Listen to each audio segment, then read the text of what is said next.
Tengan todas y todos ustedes, muchas gracias por su presencia puntual a las sesiones del día de hoy. Hoy estamos de manteles largos nuevamente porque nos visita la doctora Reina Yacamán Handal de certificación hospitalaria y cuál es su ventaja. Quiero decirles por qué la doctora Yacamán está aquí. Ella es médico pediatra con su certificación correspondiente y además tiene una maestría en administración de servicios de salud y ha ocupado puestos de actividad profesional en el Hospital General Dr. Manuel G. González y en el Hospital Universitario José Eleuterio González en Monterrey, Nuevo León. Y en el ámbito docente ella es profesora de la Maestría de Economía y Salud, materia que imparte calidad y eficiencia en el sector salud por la Universidad de Anáhuac. Es profesora de pregrado de la Facultad de Medicina de la UNAM y del Tecnológico de Monterrey.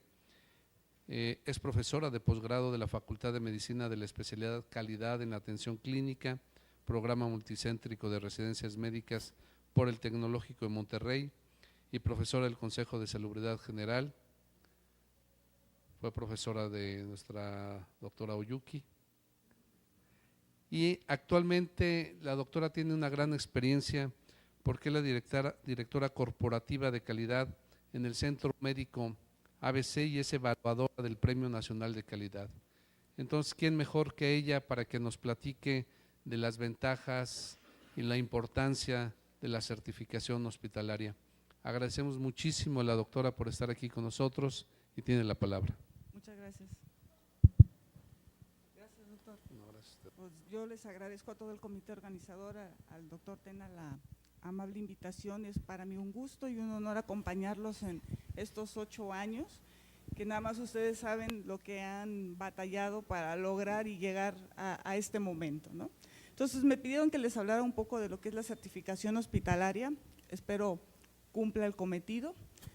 Y como ustedes saben, desde 1999, cuando comenzó todo este boom de que salió el libro del Instituto de Medicina que dijo errar es humano, a partir de ahí todas las instituciones en salud hicieron imperativo y de forma ética todo lo que es calidad y seguridad en la atención al paciente.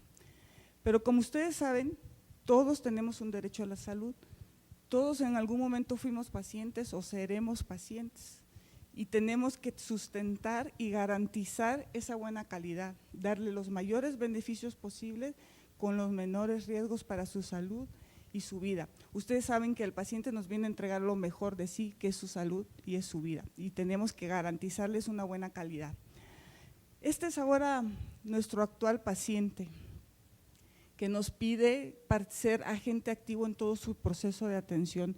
Ustedes saben que entre mejor eduquemos a nuestro paciente, va a ser corresponsable en todo su proceso de atención y eso va a ayudar a que incremente su atención con seguridad. Nuestros pacientes están más informados, ya todos llegan con el maestro Google en la mano y nos dicen todo en relación a su patología. Tienen un mayor grado de formación, mayor autonomía, están más conscientes y más sensibilizados en todo lo que es su proceso de atención. Tienen una cultura de derechos. Como pacientes es un sujeto pasivo de la actuación médica.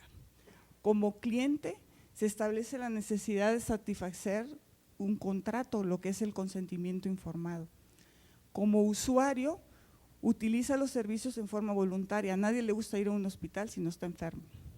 Pero como consumidor puede utilizarlos en forma voluntaria e involuntariamente, como sucede con los pacientes que están en el Seguro Social, por ejemplo, o en el ISSSTE, que voluntariamente o obligadamente tienen que hacer ahí porque esa es su prestación. Esto es lo que tenemos que darle a nuestros pacientes: satisfacción, trato digno, excelente atención, una experiencia positiva, satisfacer sus necesidades no nada más las de salud, tenemos que sobrepasar sus expectativas, hay que cumplir las promesas. Si decimos que a las 8 de la mañana va a ser su cirugía, a las 8 de la mañana tendrá que ser su cirugía. Tenemos que decirle que los resultados, cumplir con los horarios, rapidez y calidad, orientación precisa. ¿Con qué objetivo? calidad en el servicio y algo muy importante, que tengamos lealtad con el paciente, que el paciente sea leal hacia nuestra institución.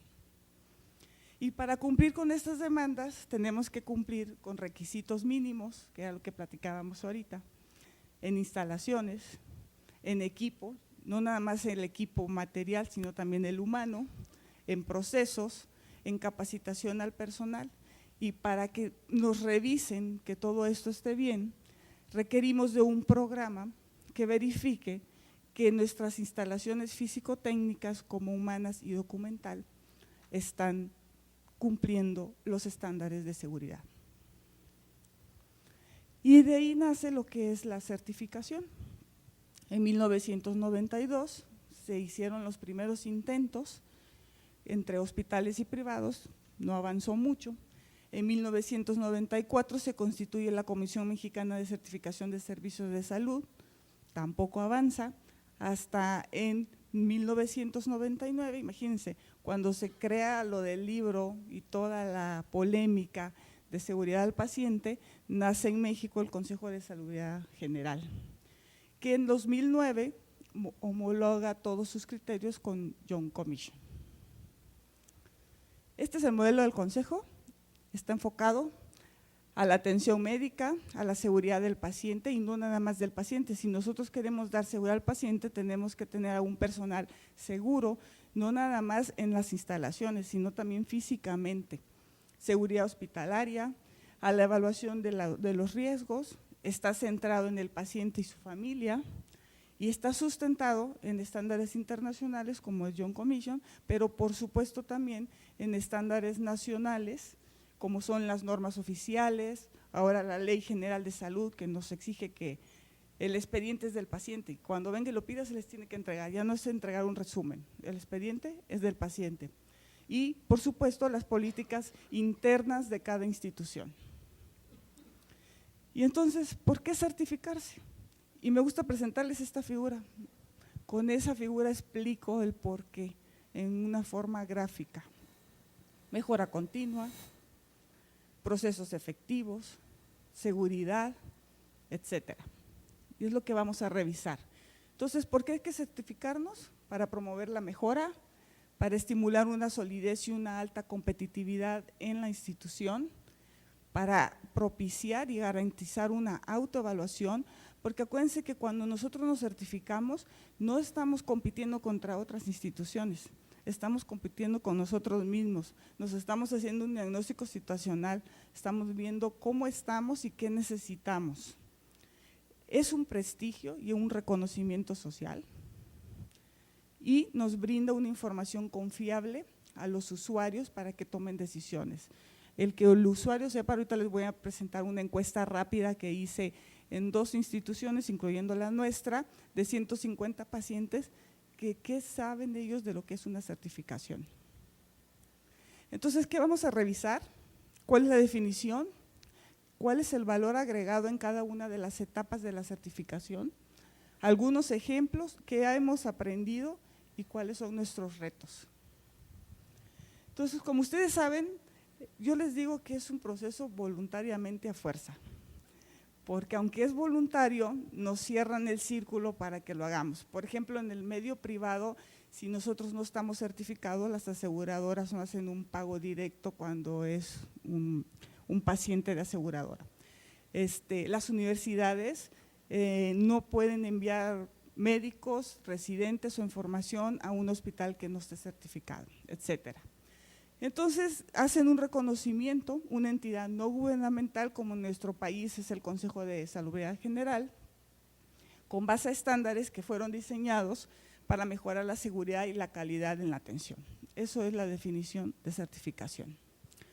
¿Cuál es el objetivo? Como ya les dije, promover la mejora continua, proporcionar confianza al usuario, garantizar que la institución tiene los recursos y la capacidad de gestión con calidad y seguridad en la atención y sobre todo, y por eso siempre lo voy a estar subrayando durante toda la plática, fomentar la autoevaluación, ¿sí?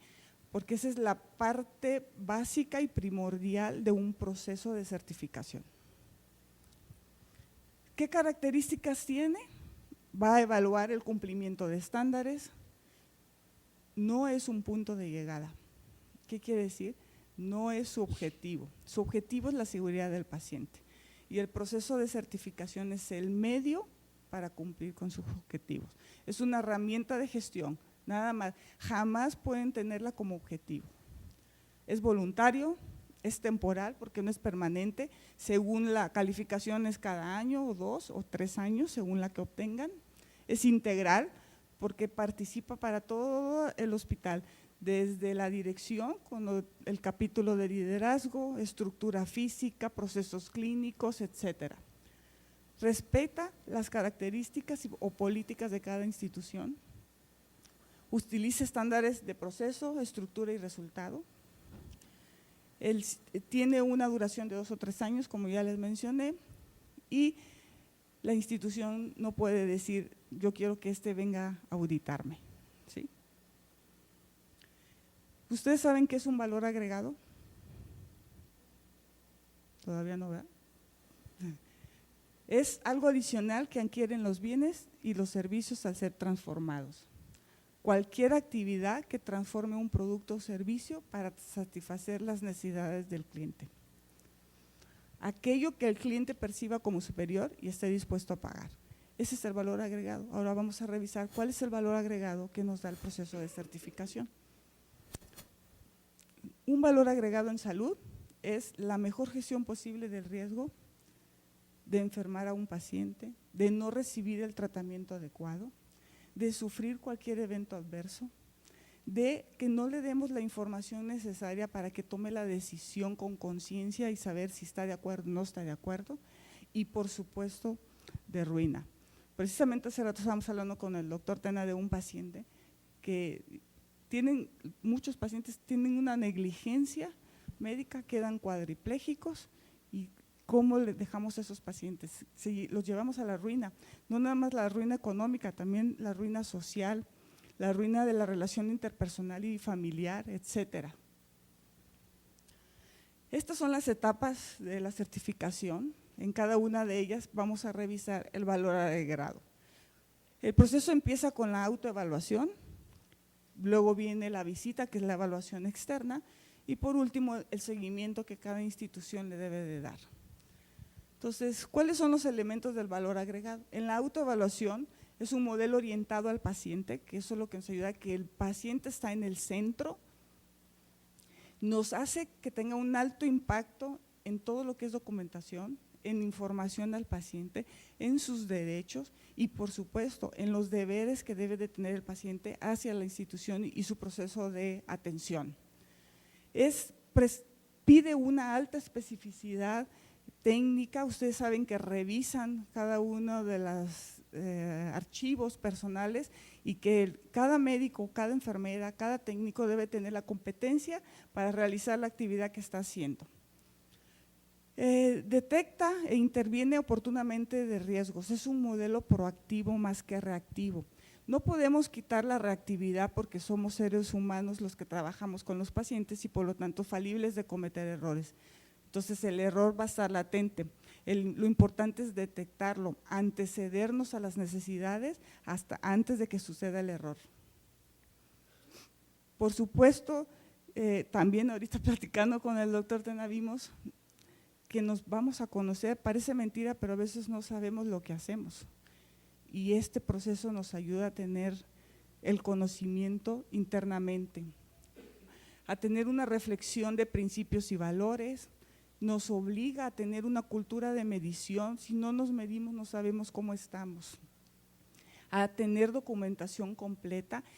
Y esto es uno de los errores que cometemos muchas instituciones, nos vamos hacia la documentación y la documentación puede ser tan amplia como tan amplia sea nuestra imaginación.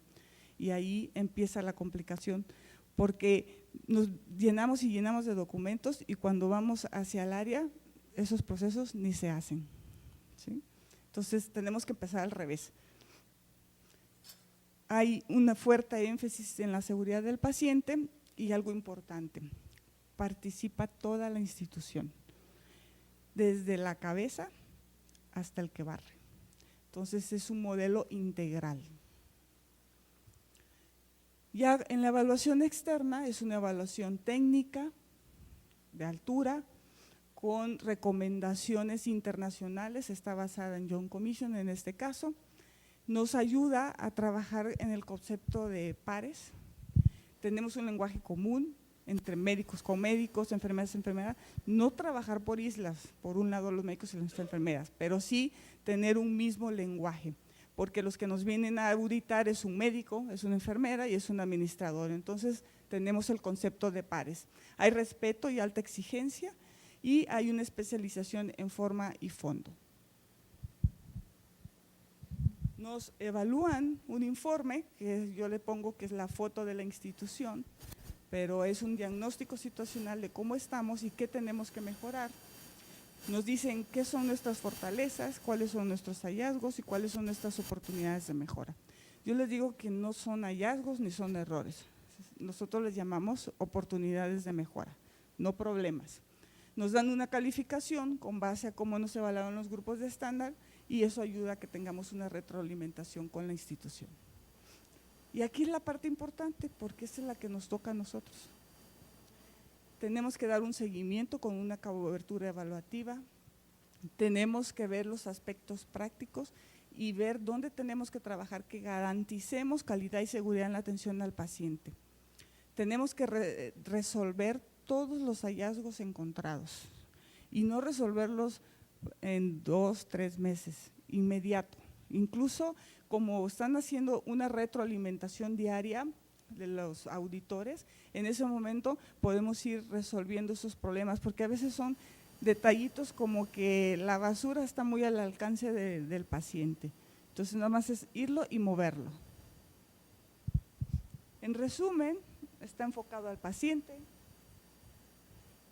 todos participamos en equipos multidisciplinarios, es un enfoque avanzado en procesos, no se basa en los individuos, es sistemático, prioriza de acuerdo con todas las herramientas proactivas que puedan tener o incluso si hacen sus análisis causa-raíz pueden priorizar con base al resultado, es una mejora continua que es medible, es una cultura no punitiva y al decir no punitiva quiere decir lo hago, no pasa nada, no, ¿sí? Es responsabilidad de cada uno de nosotros. Hay liderazgo y compromiso de la dirección, este es muy importante. Si nosotros queremos avanzar en un proceso de certificación, el líder tiene que estar involucrado y al decir líder no es el director general, son todos los directores y jefes en cada una de las áreas. Y aprendemos, porque aprendemos del error. Les voy a dar unos ejemplos. Direccionamiento, porque todos participamos. Esto me lo dijeron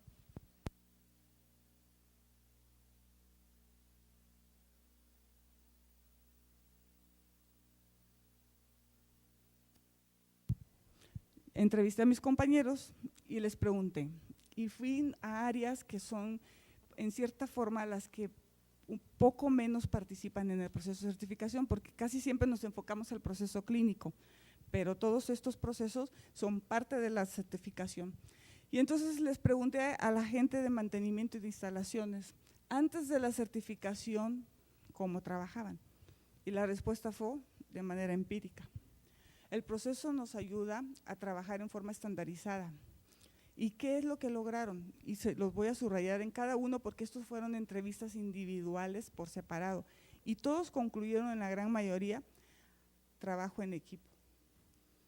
¿Ustedes cuándo habían visto trabajar a la unidad de vigilancia epidemiológica con instalaciones?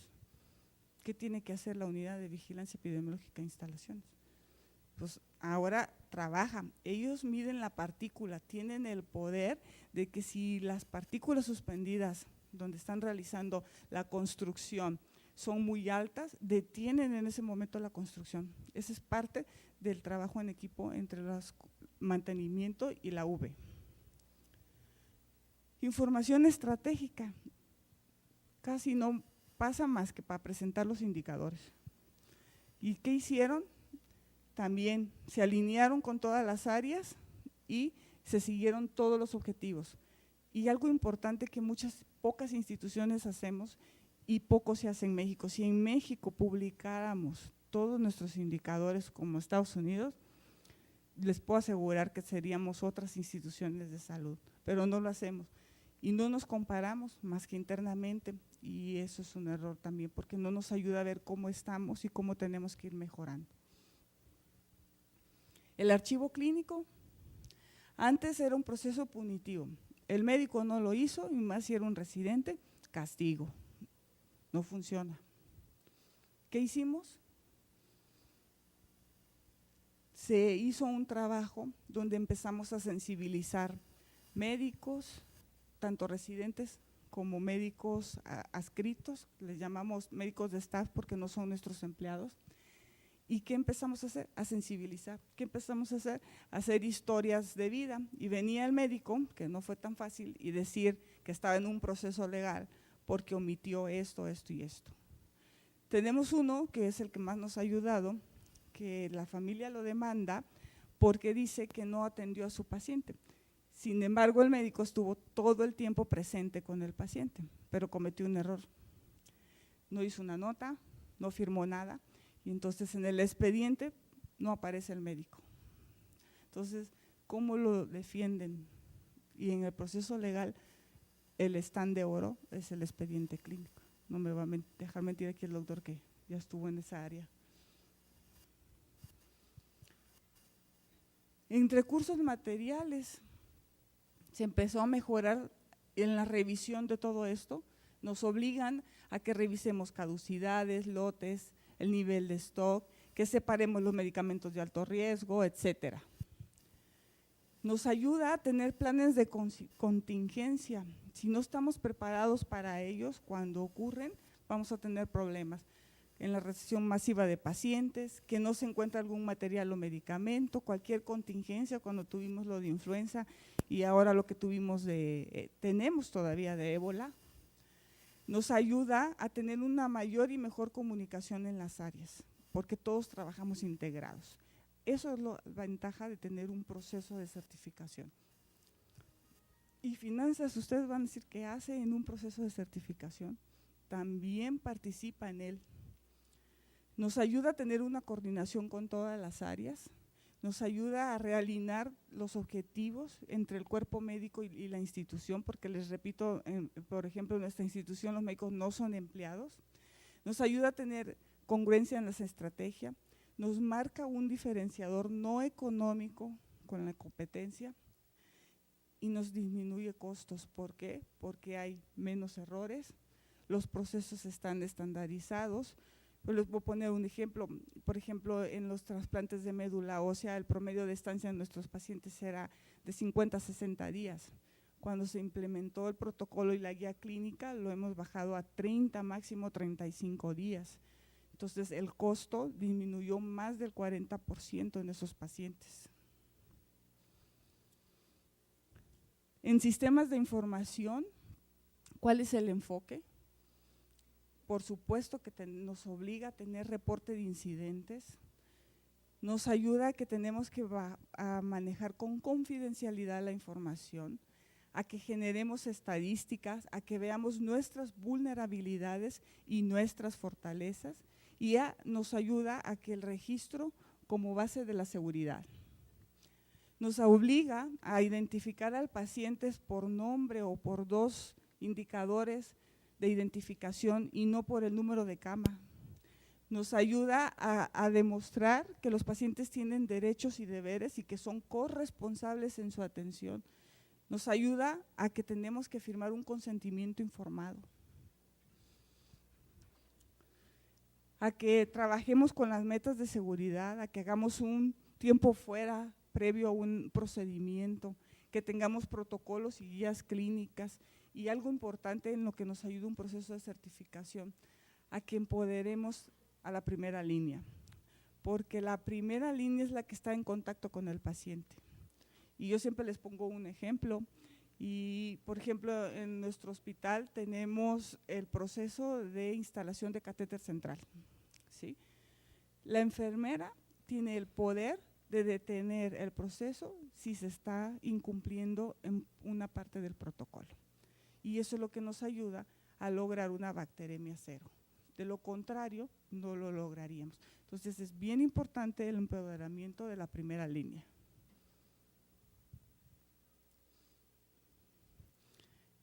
Y si lo separamos, ¿cuál es la ventaja?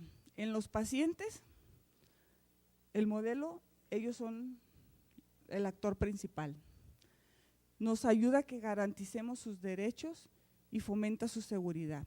Y nos obliga a que proporcionemos información objetiva para que ellas puedan tener decisiones. En todos los profesionales que trabajan en una institución, es un incentivo hacia la mejora continua, fomenta la interdisciplinariedad, o sea, el trabajo en equipo, mejora la comunicación. Nosotros ahora acabamos de terminar el análisis de los eventos adversos que tuvimos el año pasado y el 60% de ellos se debieron a errores de comunicación. Si nosotros hubiéramos mejorado esa comunicación, esos errores no hubieran pasado. ¿Y qué pasa ahora? Ahora con todas las subespecialidades que existen, la subespecialidad, sub, etcétera, y no nos comunicamos, nomás vamos y vemos el pedacito que nos toca, el error está latente. Y en una institución de salud es un proyecto común para todos, proyecto, no objetivo. Introduce el modelo para que haya una participación dinámica, hay continuidad e integración en la asistencia, define porque nos obliga a hacer procesos y mapas de procesos donde nos dice qué tiene que hacer cada quien. Nos ayuda a disminuir los costos porque ya no hay retrabajo y desperdicios, y hacia la comunidad como nos ven, con una mejor imagen. Hay menos quejas y reclamos, disminuyen las quejas y reclamos por los procesos y por lo tanto tenemos una satisfacción del usuario. Pero entonces esta es la encuesta que les dije que hicimos, 150 pacientes. Les voy a poner nada más 2 preguntas. Les preguntamos, ¿qué opina de que el hospital está certificado en procesos de calidad y seguridad? Y las que se repitieron en más del 60% fueron seguridad y confianza. Eso es lo que significa una certificación. ¿Se atendería en un hospital que no esté certificado? ¿Ustedes qué creen que contestaron? Exacto. Nada más un 9% dijo que sí, otro 4% no sabe, pero más del 80% dijeron que no se atenderían en un hospital que no esté certificado. ¿Qué hemos aprendido en este proceso de certificación? La resistencia al cambio. Siempre que hay un cambio, hay resistencia. Y les puse estas frases cuando empezamos que me decían nuestros médicos. Otro proceso burocrático más. Los administradores no saben de salud. Llenado de papeleo, burocracia, firmas, más firmas, papeles y papeles. Pero si le preguntan al médico que estoy en ese proceso legal, está arrepentido de no haber firmado. Tengo más de 20 años ejerciendo sin problema. ¿Qué me vienes a decir? Eso es lo que nos encontramos. No todos quieren participar en el proceso porque hay desconfianza, desconocimiento de lo que es un proceso de certificación y temor a las sanciones, porque piensan que si no van a hacer el proceso van a ser sancionados. Y relacionan muchas personas el proceso de certificación igual a sanción. Y algo importante, nunca imponer, siempre comprometer, sensibilizar, dar conocimiento, etcétera. ¿Cuáles son otras barreras? Que ahorita también lo platicábamos. No es de un día para otro obtener la certificación, es un proceso a largo plazo. Nosotros, por ejemplo, antes en nuestros comités empezábamos con finanzas, ahora nuestros comités empiezan con calidad, porque si nosotros tenemos calidad y seguridad, es a largo o mediano plazo se va a ver reflejado en las finanzas. Si no tenemos calidad y seguridad, pues ni vamos a tener finanzas tampoco. No logramos interpretar adecuadamente los estándares, es otra de las dificultades o de las barreras. A veces hay que tener presupuesto para la estructura, y eso le pasa a muchos hospitales que ya están muy viejos, no tienen el presupuesto adecuado, la forma de poder mejorar esa estructura y dar cumplimiento a los estándares. Es un compromiso y disciplina que se requiere, que no muchos quieren echárselo, no poseen una ética y una cultura de creer y querer, hay mucho escepticismo y a la exigencia de un aprendizaje permanente. Pero hay también limitaciones porque se requiere invertir mucho tiempo en el proceso, se requiere tener conocimiento, hay todavía mucho escepticismo de lo que es un proceso de certificación y tuvimos que poner muchas de estas vacunas, sobre todo con nuestros médicos. Y hay que comprar cientos y cientos de estas vacunas para poder seguir un proceso de certificación. Pero ¿cómo vamos a lograr el éxito?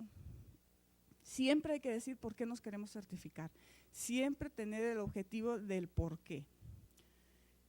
Contar con un equipo directivo comprometido, que ustedes ya lo tienen. Tener una perspectiva a largo plazo, calidad no es un día y el siguiente día no, esto es permanente, no lo podemos cambiar. Entender el proceso, como ya les dije, como una herramienta de gestión y no como su meta. Y este es el pilar para el éxito. Son 3 engranes que no podemos separar. Compromiso de la dirección, participación de todos y la capacitación, porque si no conocemos los estándares, no conocemos nuestros procesos, no vamos a poder lograr una certificación. Hay que transitar de no nada más estar analizando los fallos, sino que ser más proactivos y irnos hacia la mejora continua. Hay que reducir la recurrencia y severidad de los errores a través de aprender de ese error. Tenemos que reducir los costos de los recursos y ya no estar teniendo ahí 5 o 6 gentes atendiendo quejas y reclamos de los pacientes. Eso es parte de que nos ayuda el proceso de certificación. Hay que reducir los costos sociales, que es lo que ya les mencioné cuando dejamos pacientes cuadriplégicos, que no tenemos finanzas para estar pagando tantas incapacitaciones por la negligencia o el dolo que hicimos con algún paciente. Pero hay riesgos. Una, que no todos participen y que uno sí y no participa y no se compromete. Ese es un riesgo grande y no se puede lograr una certificación. Que no implementemos los cambios rápido, pero al decir rápido no quiere decir de un día para otro, sí paulatino, pero conciso y concreto.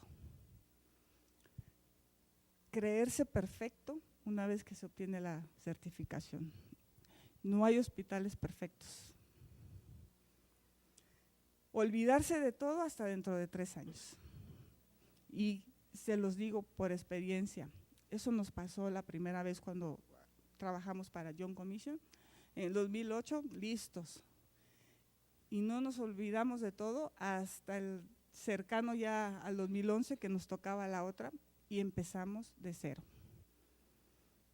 Y ahora, ¿qué hicimos? Dijimos, no nos vuelve a suceder. Y entonces, ¿qué hicimos? Calidad mantiene el proceso a través de trazadores, de 1 o 2 trazadores semanales. A partir del año pasado, nosotros tenemos un bono por evaluación del desempeño semestral. El 25% de ese bono es evaluado por el área de calidad, lo que significa que si no cumplen con los procesos, no cumplen con sus indicadores, etcétera, pues si no les damos aquí, les damos aquí. Y algo importante, el estar certificado no garantiza que puedan entrar a nuevos mercados, no garantiza los resultados de calidad y seguridad que se esperan para los pacientes. Todo eso va a depender internamente. El cambio cultural es incremental, está enfocado en sistemas y no en individuos. Cada profesional, cada uno de nosotros debe de asumir la responsabilidad de la seguridad y siempre hay que documentar todo. Siempre tenemos que estar medidos en todo momento. En conclusión, el proceso de certificación es una necesidad de mejorar permanentemente la atención en salud. El éxito depende del compromiso de cada uno de nosotros, no de la institución certificadora. La comprensión del proceso como un medio para buscar la mejora continua, no como el objetivo. Lo que no garantiza que tengamos los mejores resultados. Eso depende del compromiso de cada uno de nosotros. Y cuenta con una estructura de diseño y operación de sus procesos que nos ayuda a disminuir la probabilidad de cometer errores en nuestros pacientes. Es una evaluación externa, objetiva, utiliza estándares de consenso. Ustedes saben que estos estándares de Young Commission, que los tiene ahora el Consejo, son basados en hechos y en errores que ocurrieron en diferentes hospitales. No los sacaron de un escritorio. Entonces, por eso cada 3 años modifican esos estándares. Con base a los errores que van recibiendo o que van viendo durante las auditorías, es como van implementando sus estándares. Se dirige más a herramientas proactivas que reactivas. Se enfoca en sistemas y no en individuos, proporciona un entorno laboral seguro y eficiente, porque como les digo, no nada más se evalúa la seguridad del paciente, también evalúa la seguridad del profesional de salud. Estimula la cultura de seguridad y calidad, apoyada por supuesto por los líderes, mejora la confianza del paciente, respetamos sus derechos.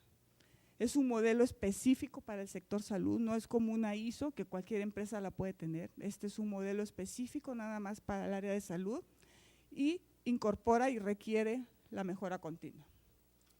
Esto no significa más que esto. Testimonio público de que estamos comprometidos a proporcionar el nivel más alto de atención. Eso es lo único que significa ese sellito o esa medallita. Pero se van a encontrar con retos. Y se los voy a decir de una manera chusca para que no se les olvide. Trabajo en equipo. Este es uno de los primeros retos y el más difícil. ¿Sí? Díganme si no está por aquí la enfermera, por aquí el administrador y por allá el médico. Si no nos juntamos, no vamos a lograr el proceso de certificación. Responsabilidad, compromiso. No tiene que estar el jefe enfrente para que hagamos las cosas. Esto es otro de los retos.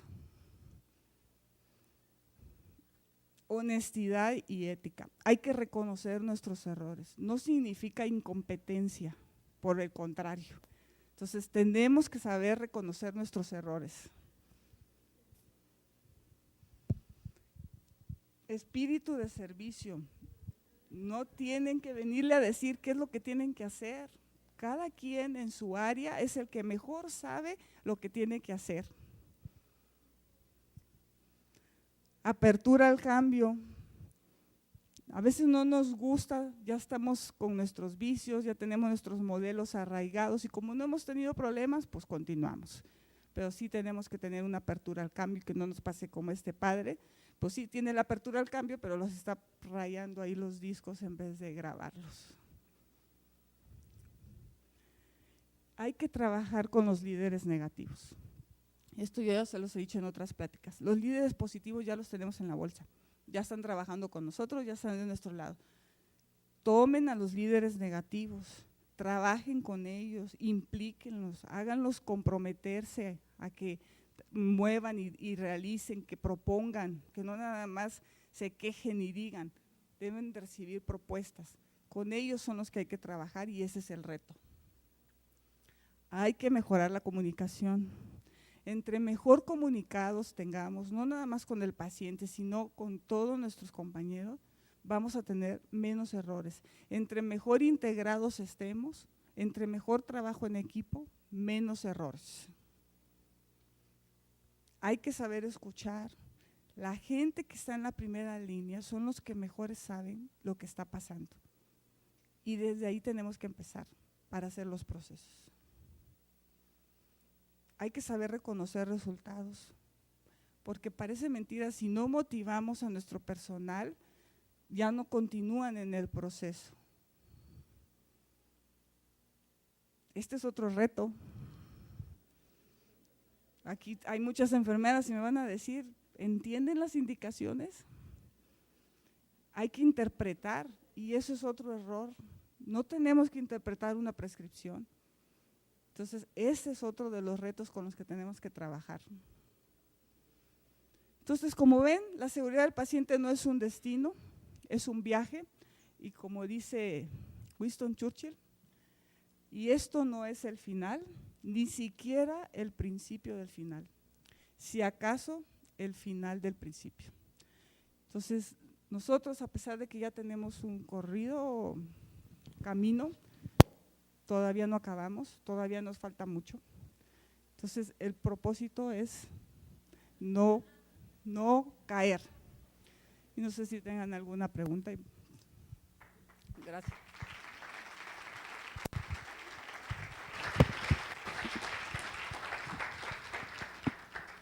O todo quedó muy entendido o no se entendió nada. Muy bien entendido y creo que muy motivante y muy clarificante para todos nosotros esta exposición. Estamos en un proceso para la certificación.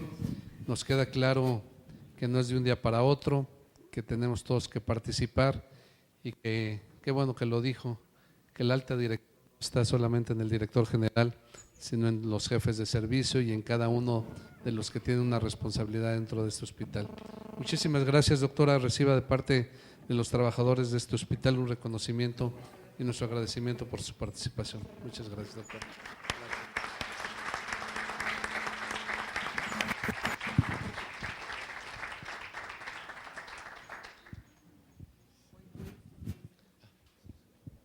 Seguramente la doctora en el intermedio, después de que termine estas pláticas, aceptará que se acerque a alguno de ustedes que tenga interés para hacer preguntas. Gracias, doctora, por esa disposición.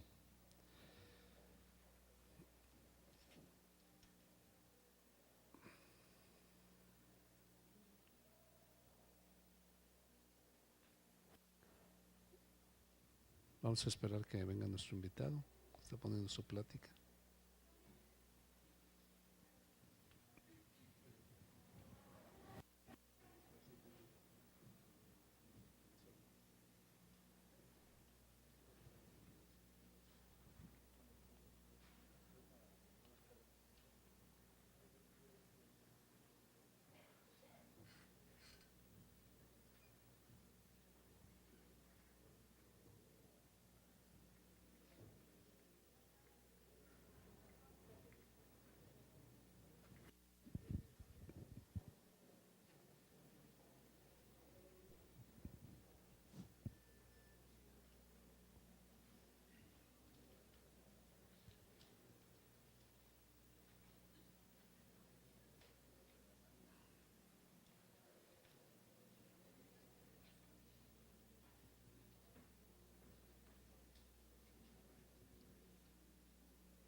Para este Hospital Regional de Alta Especialidad del Bajío, es muy grato y es un honor tener entre nosotros al doctor Enrique Ruelas Barajas, quien nos va a hablar de humanismo médico y nos va a explicar un poco de cómo se puede demostrar el humanismo.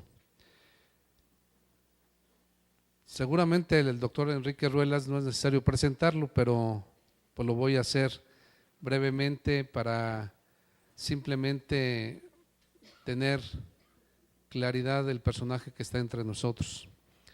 El doctor Ruelas, además de haber sido recientemente el presidente de la Academia Nacional de Medicina y ser miembro de la Academia Mexicana de Cirugía, también ha sido y es presidente de la Sociedad Latinoamericana de Calidad de Atención a la Salud. El doctor Ruelas es quien llevó la calidad a los niveles más altos de la Secretaría de Salud, al ser el subsecretario de Innovación y Calidad, que por primera vez una subsecretaría lleva la calidad en su nombre, la Subsecretaría de Innovación y Calidad creada por el doctor Enrique Ruelas, y desde allí pues lanzó lo que ustedes conocieron como la Cruzada Nacional por la Calidad. Entonces, en nuestro país, si a alguien se le puede considerar el gurú, el líder de la calidad en la atención médica, pues es precisamente al doctor Enrique Ruelas. Y además, él fue el secretario del Consejo de Salubridad General y desde esta posición también fue un gran impulsor de la calidad y de la certificación de los hospitales. Fue quien trajo los nuevos estándares de la Young Commission para que fueran la forma de medición de los hospitales para lograr la certificación por el Consejo de Salubridad General. El doctor Ruelas ha publicado muchos artículos, ha escrito muchos libros, ha dado cientos o miles de conferencias en todo el mundo y bueno, hoy pues estamos también de manteles largos porque el doctor Enrique Ruelas ha aceptado a venir a compartir con nosotros un tema que yo confieso, no lo he escuchado todavía, será la primera vez que lo haga, porque pues ha ligado la calidad con el humanismo y pues será muy interesante escuchar su plática. Bienvenido, doctor Ruelas, a esta su casa y gracias por estar aquí.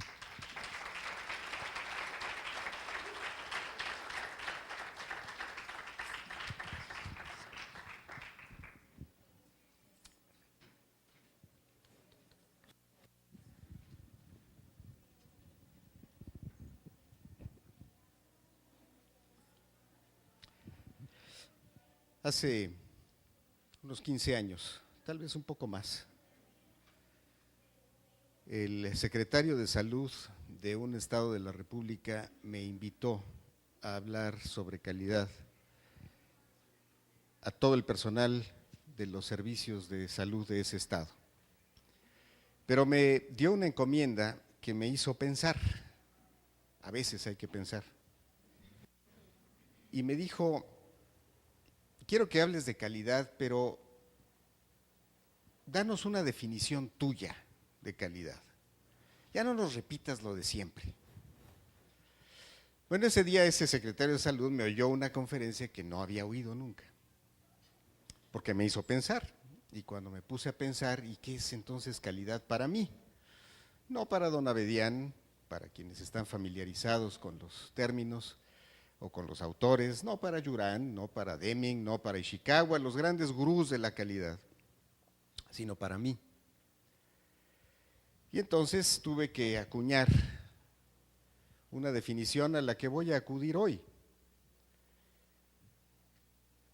Bueno, ese mismo señor, ese mismo secretario de Salud de aquella época, me vuelve a hacer una petición interesante, no en los mismos términos, pero me bautizó la conferencia de hoy. Y el doctor Tena, que entonces siendo secretario de Salud, me puso el reto de darles una definición que no fuera la de siempre. Ahora cuando me pide que hable yo sobre cómo se demuestra el humanismo, que era un tema en el que yo venía pensando con mucha intensidad en los últimos meses, no porque nunca lo hubiera pensado, sino por lo que les voy a explicar ahora,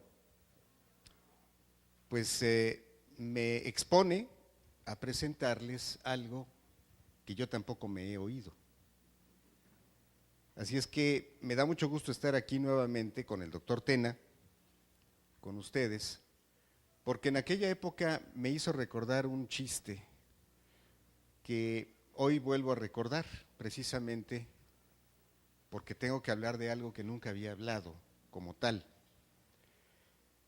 Y el chiste se trata de tres prisioneros, tres presos que estaban condenados a muerte en una prisión. Y entonces, antes de matarlos, el alguacil de la prisión, el jefe de la prisión, el director de la prisión, entrevista al primero de ellos, un japonés, y le dice cuál es su última voluntad antes de matarlo. Y entonces dice, bueno, mire, yo he sido consultor toda mi vida y me he dedicado a la mejora de la calidad. Entonces a mí me gustaría dar una conferencia a mis compañeros del presidio sobre calidad, pues para compartirles mi experiencia de vida. Concedido. Siguiente, francés, ¿cuál es su última voluntad? Bueno, mire, yo he sido chef toda mi vida, me gustaría cocinarles a mis compañeros de prisión, pues para que se queden con ese recuerdo. Concedido. Y el tercero, para variar, un mexicano, ¿cuál es su última voluntad? Pues mire, a mí que me maten antes que al japonés. ¿Pero por qué? Ya estoy hasta acá de las conferencias de calidad que de este señor, ¿no? Bueno. Entonces, espero que el doctor Tena no escuche nada de lo que he escuchado antes. Y por eso es el título. Van a cotejar ustedes al final la diferencia en el título que él me propuso con este que les estoy proponiendo, pero a fin de cuentas es lo mismo. Déjenme decirles que a lo largo de muchos años nos hemos preocupado por la calidad en la parte técnica. Y ahora van a ver a qué me refiero. Esto es cómo diagnosticamos, cómo tratamos, cómo debemos diagnosticar, cómo debemos tratar, cómo debemos impedir que haya errores, lo que escucharon ayer con la doctora Sarabia, cómo debemos asegurarnos de que se cumplan estándares, lo que acaban de escuchar con la doctora Yacamán. Y siempre hemos dicho que tenemos que ser humanos y que tenemos que tratar al paciente con humanismo.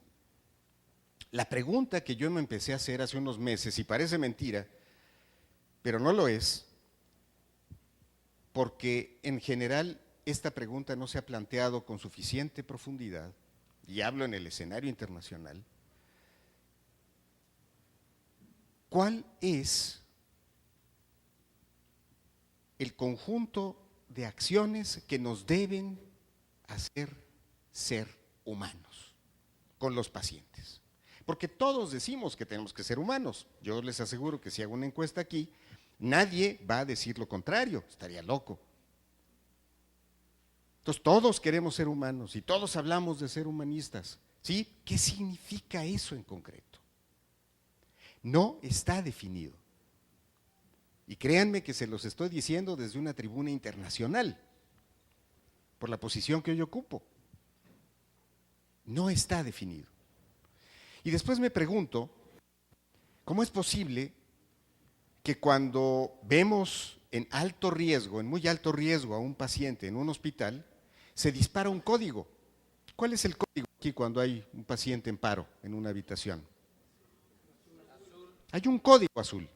Y cuando se menciona el código azul, todos se suponen que saben lo que hay que hacer. ¿Y por qué maltratamos a un paciente, no de maltratamiento, sino de maltrato? ¿Por qué no se dispara un código para evitar que eso ocurra? ¿Por qué no estamos atentos a que esas cosas no deban ocurrir? Nos preocupa mucho la seguridad de los pacientes y verán por qué nos preocupa mucho. Ya lo platicaron ayer con la doctora Sarabia. Y hay acciones para tratar de evitar que eso ocurra. Pero ¿qué pasa, por ejemplo, cuando a una paciente con cáncer de mama, 3 meses después de que la diagnostican, llega con el médico y le dice, doctor, es que no me han hecho nada? Y el doctor le dice, es que, entre otras cosas, déjeme decirle que no era nada más el cáncer de mama. Encontramos un mieloma. ¿Hace 3 meses, doctor? No, hace rato, es que no había visto su expediente. Estoy tan ocupado. Estoy tan ocupado. No vi su expediente. O don Alfredo, a quien conocimos muy bien el doctor Tena y yo. Un viejo de 85 años, bueno, de estas gentes buenas, con un diagnóstico de insuficiencia cardíaca terminal. Ya no había nada que hacer por él más que cuidarlo. Un día tiene ya una crisis importante de disnea, su hija y su nieta lo llevan al hospital. Cuando llega al hospital, lo internan por supuesto, entra a urgencias. Pocos minutos después de estar en urgencias con su hija y su nieta a un lado, hace un paro cardíaco. Era de esperarse. Se dispara el código para el problema físico, entra la cuadrilla de médicos, sacan a la hija y a la nieta e intentan reanimar a un hombre que debió morir tranquilo de la mano de su hija y de su nieta. Pero murió rodeado de médicos que saben reanimar pacientes, que saben reanimar objetos a los que se les para una máquina.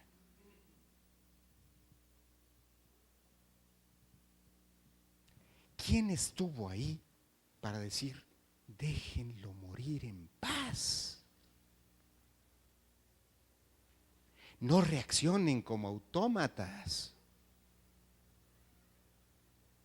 O don Pedro hace unos días, también un hombre mayor con fractura de cadera, llega a un hospital de una institución de seguridad social y le dicen, aquí lo podríamos operar, pero fíjese que su hospital, el que le corresponde, no es este. Váyase al otro. Don Pedro llegó en taxi con una fractura de cadera. Váyase al que le corresponde. ¿Por qué? Porque la institución tiene sus políticas, las políticas que le convienen a la institución para que no se sature. Y podría yo seguir, y seguir, y seguir. Y hablarles de Josefina, a la que tal vez aquí han conocido. En su cama, rodeada de médicos, residentes, enfermeras, discutiendo frente a ella su caso, diciendo que es muy probable que fallezca, peleándose por saber cuál es la mejor dosis del antibiótico que le van a poner, delante de ella, y ni siquiera saben que se llama Josefina. Pero lo importante es pasar visita, lo importante es prescribir, para eso estamos entrenados. Los que están ahí, pues que se aguanten, pues para eso están. En fin, por eso el código humano.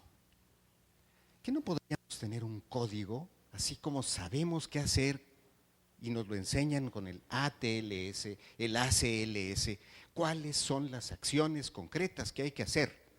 Y no hay que dudarlo, y hay que hacerlo ya. ¿Por qué no tener un código humano? ¿Y por qué no ver dentro de ese código a la calidad desde una perspectiva integradora? ¿Cuáles son las preguntas que quisiera yo responder con ustedes el día de hoy? Nada más para estar hablando de lo mismo, ¿qué es la calidad de la atención médica? ¿Qué es un código? ¿Qué es humano? ¿Cuáles son esas acciones clave que podrían caracterizar a un código humano? ¿Y qué tal que nos moviéramos a establecer un reconocimiento que se llamara así, código humano? No estoy hablando de certificaciones, no estoy hablando de cumplir por cumplir. Ser una organización como este hospital se debe hacer para que no ocurra lo que no debe ocurrir, no nada más cuando se caiga un paciente o para que no se caiga un paciente, no nada más para que se infecte o no se infecte un paciente, para tratarlo como ser humano.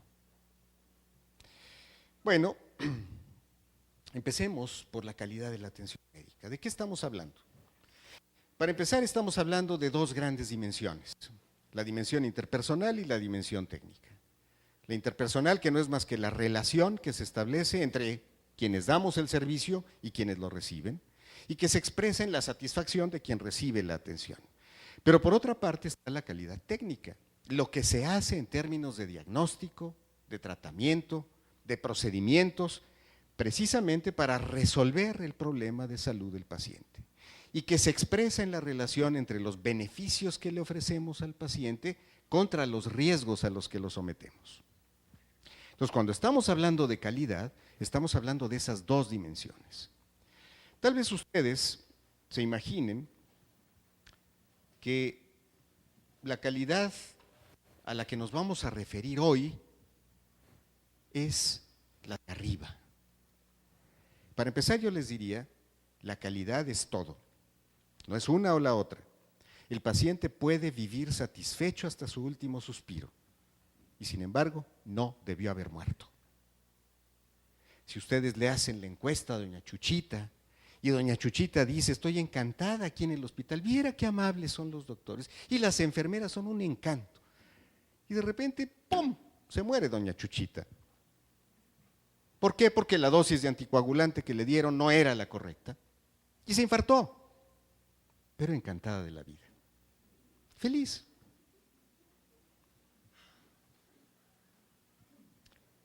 Entonces no podemos hablar de calidad nada más en la dimensión interpersonal, pero tampoco en la dimensión técnica. ¿Qué tal es el doctor fulano de tal? Es un cirujanazo, ¿verdad? Uy, sí, es una maravilla. No, hombre, nunca se le infecta un paciente, hace las cirugías, pero con una velocidad maravillosa. Oye, ¿y cómo trata a los pacientes? No, bueno, es un patán, pero eso a quién le importa. Es buenísimo como cirujano. Eso es calidad. Calidad son las dos cosas. Entonces, si se imaginan que estamos empezando a hablar del código humano nada más arriba, les dejo la interrogante, ¿será nada más arriba? ¿Será nada más la dimensión interpersonal? Pero bueno, sigamos adelante. ¿Dónde queda la seguridad en esto? Porque a veces tendemos a pensar que son sinónimos o que son cosas diferentes. Bueno, cuando cambiamos la expresión de esas dimensiones por el dominio, lo que abarcan esas dimensiones, la interpersonal abarca el trato digno de los pacientes y las amenidades. Comida, limpieza, características de las instalaciones. Y por otra parte, en la dimensión técnica, lo que abarca es la seguridad, no hacer daño y las mejores prácticas. Bueno, entonces la seguridad es un dominio de la dimensión técnica de la calidad. No son diferentes, pero tampoco son lo mismo. Una es parte de la otra. ¿Cómo define la calidad del Instituto de Medicina de los Estados Unidos, que es la definición estándar más reciente que tenemos en los últimos 10 años? La oportunidad de la atención, la seguridad, la efectividad, la eficiencia, la equidad y la atención centrada en la persona. ¿Y qué significa esto? Porque también podemos pensar que el código humano está ahí. Sí, está ahí. Nada más, quién sabe. Por supuesto está ahí. ¿Qué significa que se centre en la persona? Porque he oído respuestas como esta, pero esa es una estupidez. ¿A quién se le ocurre decir que la atención médica se centra en la persona? Es obvio, ¿para qué lo dicen? Pues ni modo que atienda camas. Atiendo al paciente que está en la cama. Por supuesto está centrado en el paciente. ¿Era eso nada más? Bueno, hoy sabemos que eso significa nada sobre mí sin mí.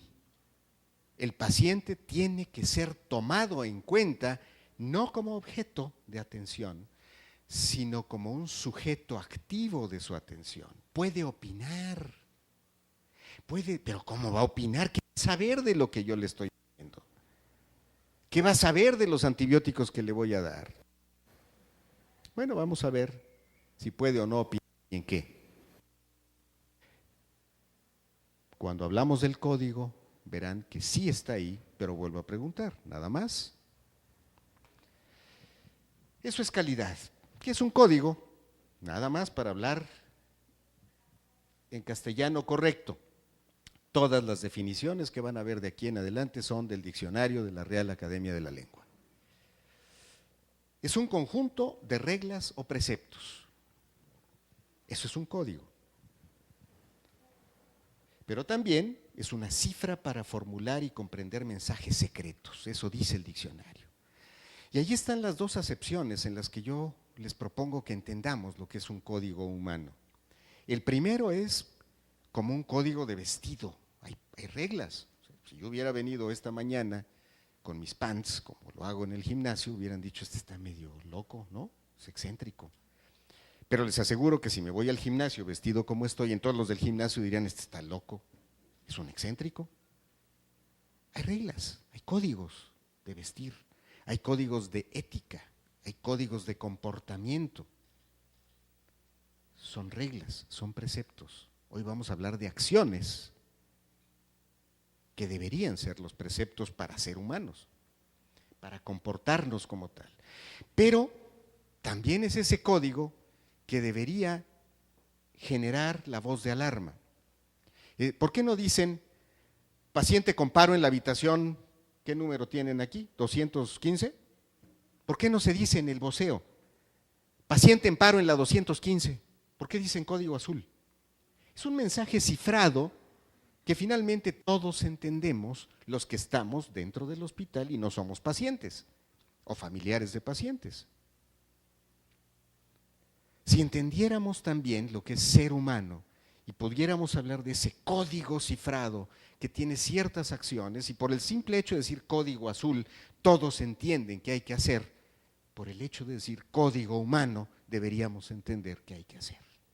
Esa es la propuesta. Y así vamos a entender el concepto de código en las dos acepciones. ¿Y qué es humano? Por supuesto, pues perteneciente o relativo al hombre, eso es obvio. Pero vean la siguiente acepción. Comprensivo, sensible a los infortunios ajenos, que es en el fondo lo que estamos queriendo decir todos cuando somos humanos, humanistas con los pacientes.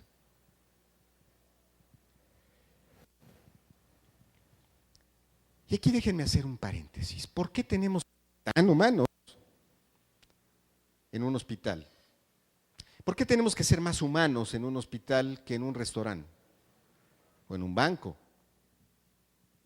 ¿O en una escuela? ¿O en una fábrica de zapatos? ¿Por qué?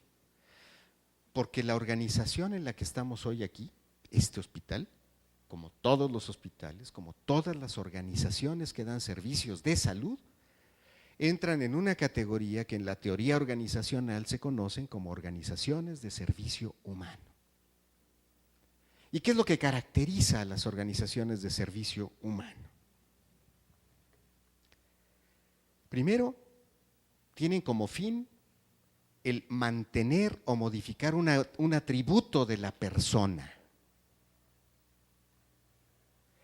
Si nosotros pensamos en cualquier tipo de organización que exista en cualquier sociedad, hay dos grandes grupos de organizaciones. Las que producen objetos y las que producen servicios. Las que producen automóviles, zapatos, lo que quieran, y las que producen servicios de salud, educativos, de alimentación.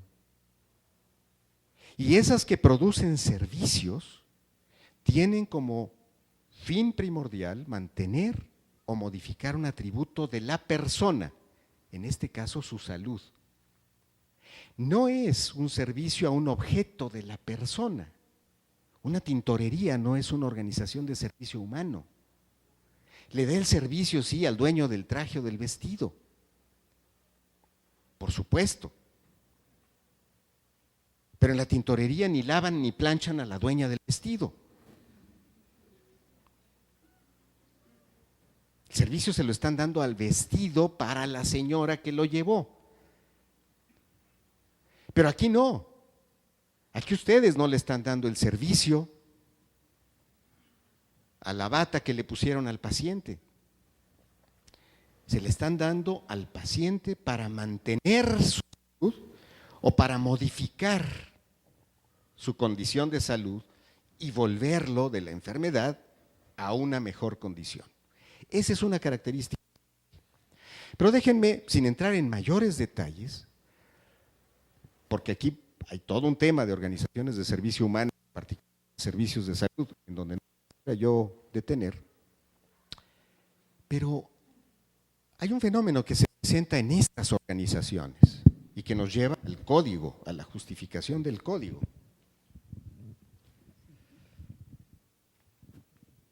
La deshumanización. Hemos hablado siempre de deshumanización. ¿Qué es deshumanizar? ¿Cómo se explica la deshumanización?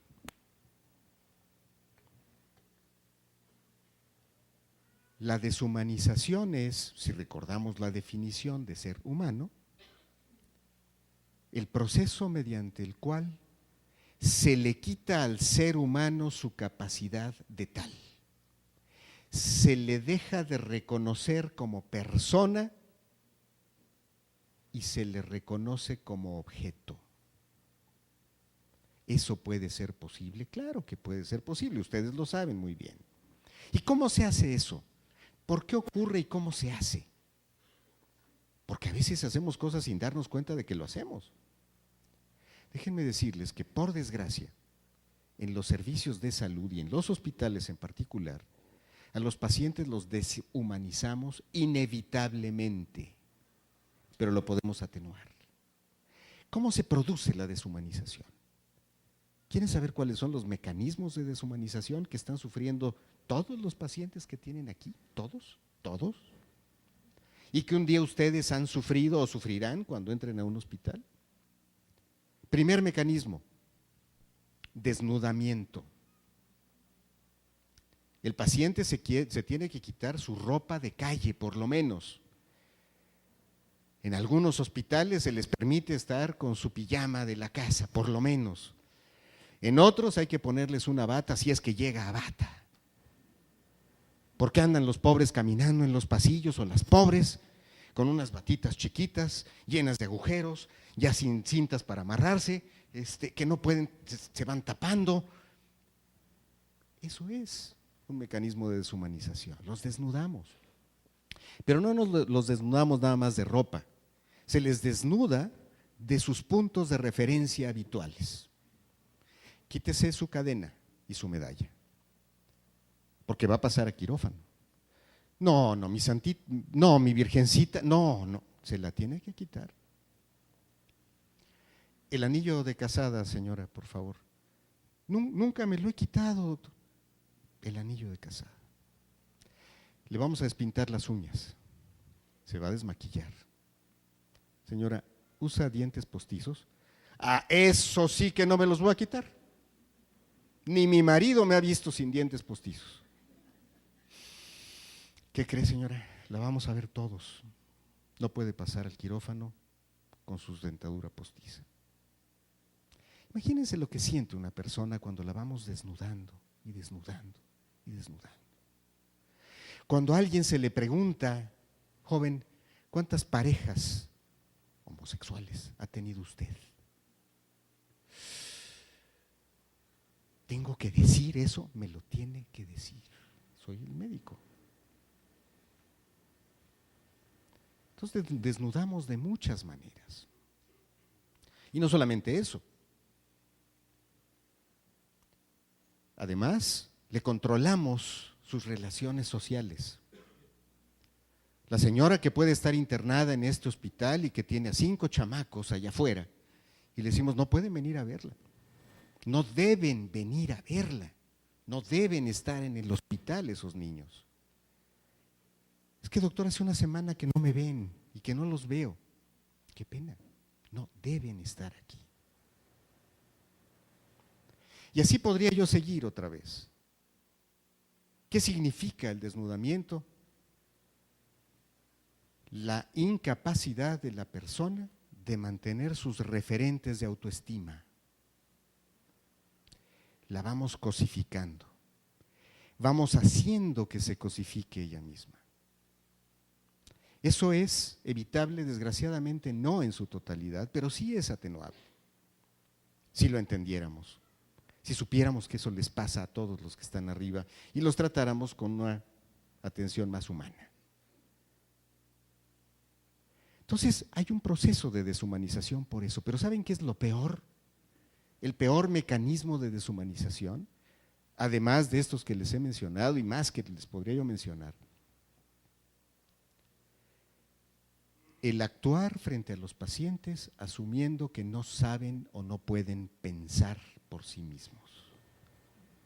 No puede opinar, pues ¿qué va a saber del antibiótico, hombre? ¿Qué va a saber del antibiótico? ¿Qué va a saber de lo que le vamos a hacer en la cirugía? Se tiene que operar. Déjenme contarles qué significa, a manera de ejemplo, el darle a la persona la oportunidad de opinar. Nada sobre mí sin mí. Una paciente con cáncer de mama que llega con un médico, con sus resultados, el médico los ve y le dice, está confirmado el diagnóstico, vamos a empezar su sesión de radioterapia, sus sesiones de radioterapia, en tales fechas, se tiene usted que presentar así, ya está, va a ir a tal lado. Sale la mujer y su marido devastados. Y entonces buscan una segunda opinión. No puede ser, no puede ser. Hay mecanismos de negación para proteger psicológicamente a la persona. No puede ser. Vamos con otro médico. Van con otro médico, confirma el diagnóstico, pero hay una diferencia.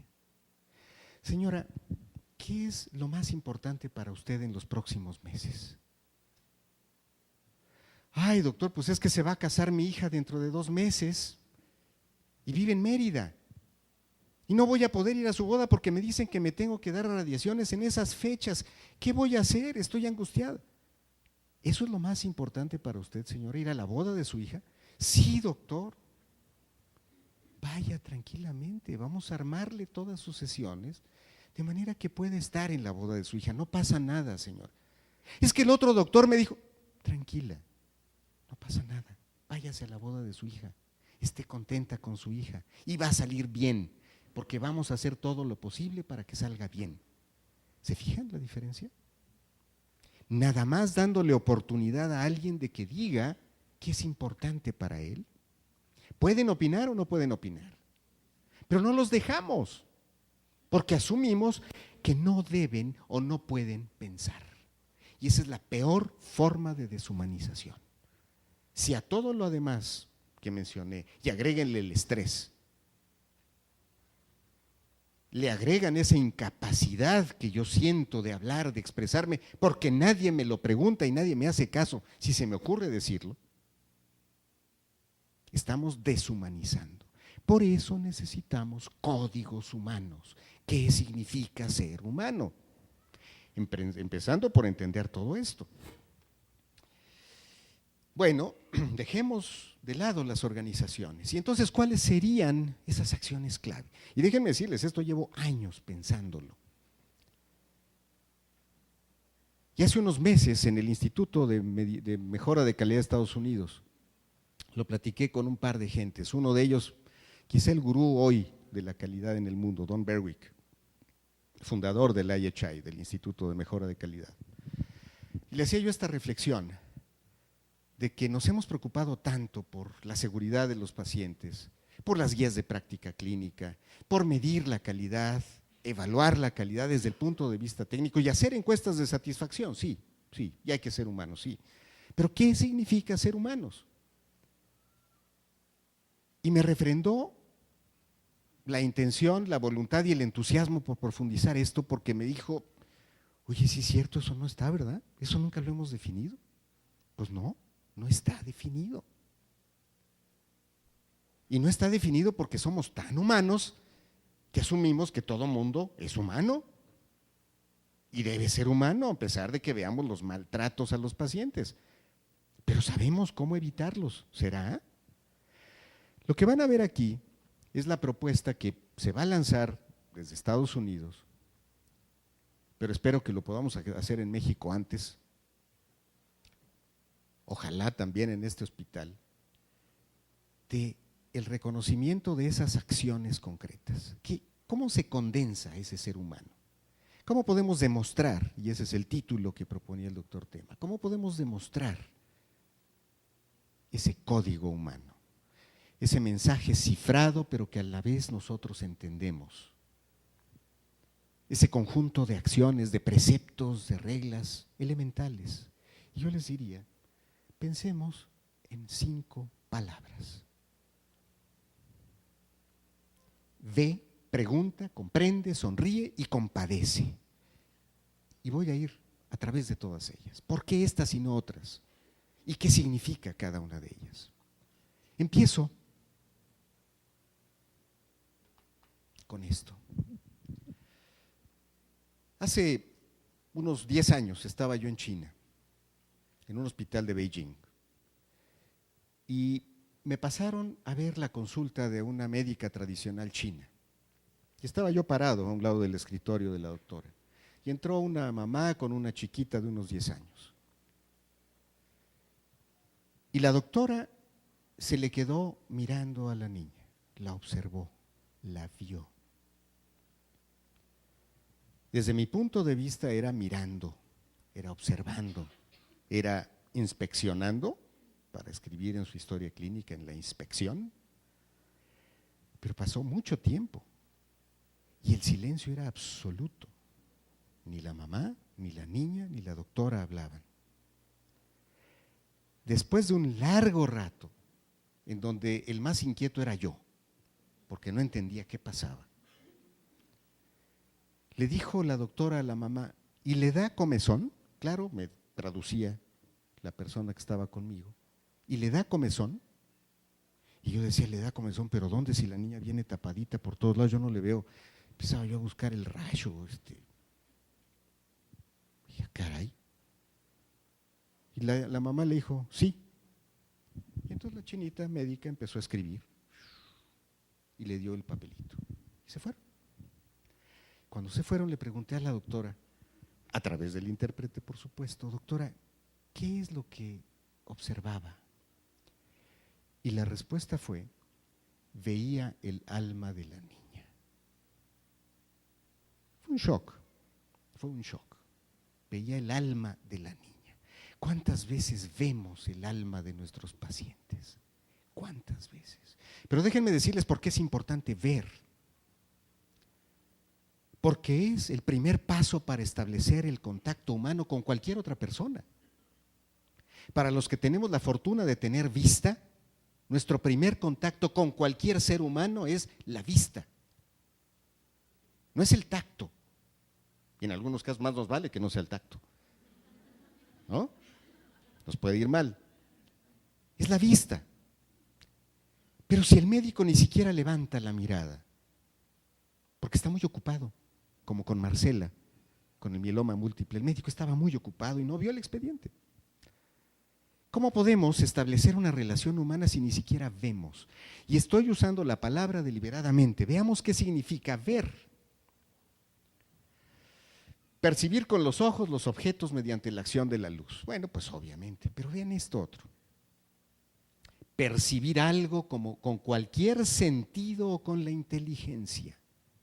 Hay que ver a los enfermos, hay que ver a las personas, hay que percibirlos con todos los sentidos y con la inteligencia.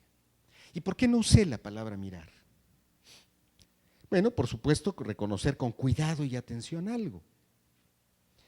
¿Ven qué significa mirar?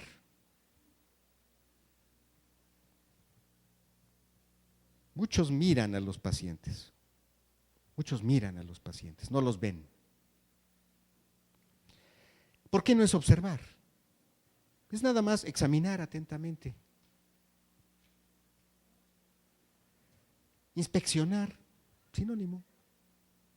¿Quieren volver a la definición? Percibir algo con cualquier sentido o con la inteligencia. Reconocer con cuidado y atención. No es mirar, no es observar y no es inspeccionar. Ve.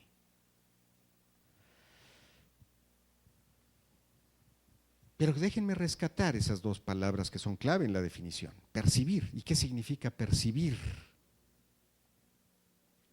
Comprender o conocer algo. No es dirigir la mirada a un objeto, Y entonces sigamos con nuestras palabras. No basta con ver, y podría yo extenderme, se está elaborando toda una publicación sobre el tema. Y hay un montón de información de lo que podemos y lo que no podemos ver, porque también no debemos sobreestimarnos y creer que por ver ya sabemos qué piensa el otro. Hay enormes diferencias y hay enormes limitaciones. Les puedo mencionar muy brevemente, hay datos interesantísimos de cómo se interroga a las parejas sobre sus gustos. Y vieran qué poquito llegamos a conocer a nuestras parejas, y todo el mundo cree que conoce a su pareja rete bien porque llevan no sé cuántos años juntos. Y miren qué poquito se les conoce, ¿no? Entonces, ni viendo, ni viviendo. Entonces, no basta con ver, hay que preguntar. Pero, ni cualquier cosa ni de cualquier manera. ¿Qué es lo que hay que preguntar? Lo que decía yo hace rato, ¿qué es importante para usted? ¿Qué es importante para usted? Para esa señora era la boda de su hija. Era mucha complicación que una mujer fuera dentro de 3 meses iniciando una sesión de quimioterapia o de radioterapia o lo que fuera a hacer.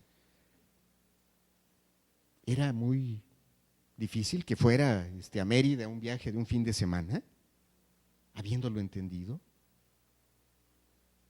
Entonces hay que preguntar qué es lo importante para usted. Para alguien internado aquí puede ser, denme chance de hacer una llamada, no hay señal. Por ejemplo.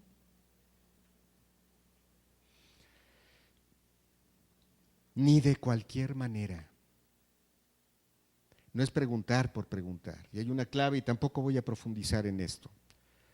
Hay todo un libro que se llama, en inglés, Humble Inquiry. Interrogar con humildad. ¿Y qué significa interrogar con humildad, preguntar con humildad? Reconocer que yo no sé la respuesta. Porque a veces preguntamos suponiendo que ya sabemos. Soy muy abusado. Entonces te voy a preguntar para que me digas lo que ya sé que me vas a decir. Y te des cuenta de que yo sé lo que me vas a decir, porque yo sé más que tú. No, no es eso. Es asumir que somos tan iguales al otro como el otro a mí. Aunque lo vea pobre, aunque lo vea sucio, aunque ella no sepa hablar bien el español, es tan o más inteligente que yo.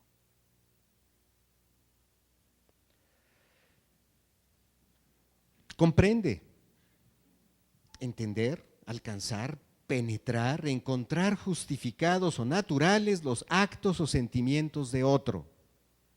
¿Cuántas veces han sabido o han escuchado frases como esta? ¿Cómo no le va a doler, señor? Hombre, si le tiene que doler. Doctor, le juro que no me ha dolido. Pues claro que lo que pasa es que usted es un descuidado, no se fija. O al revés, ¿no? Ay, no sea chillona, hombre. No es para tanto. ¿No? Porque no encontramos que se justifique o que sea natural el acto del otro. Porque yo sé más que tú. Porque yo soy el experto. Porque tú eres un objeto. Sujeto a lo que yo sé. Que tú necesitas.